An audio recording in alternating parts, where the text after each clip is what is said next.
استواء علی العرش، اہل السنت والجماعت کے نزدیک استواء علی العرش اللہ تعالیٰ کی صفت متشابہہ ہے، جس کے حقیقی معنی اللہ تعالیٰ ہی کو معلوم ہے، اور قرآن مجید میں اس کے ظاہری معنی مراد نہیں، البتہ درجہ گمان میں اس کا معنی غلبہ بیان کر دیا جاتا ہے۔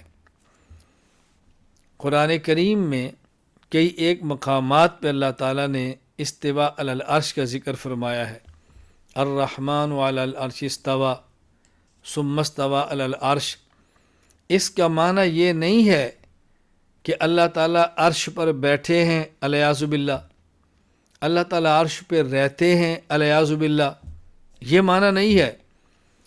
ثم استوى علی العرش، اللہ تعالیٰ عرش پر مستوی ہے، یہ اللہ تعالیٰ کی صفت ہے جس کی مراد اور معنی ہمیں معلوم نہیں، جس کا معنی اور مفہوم ہمیں معلوم نہیں، یہ متشابہ ہے۔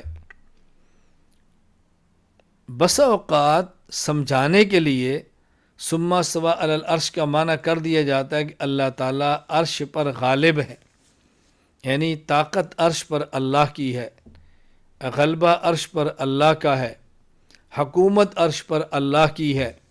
یہ یقینی مفہوم نہیں ہے، یہ گمان کے درجے میں ہے، باقی اس کا حقیقی مفہوم کیا ہے وہ اللہ تعالیٰ ہی جانتے ہیں۔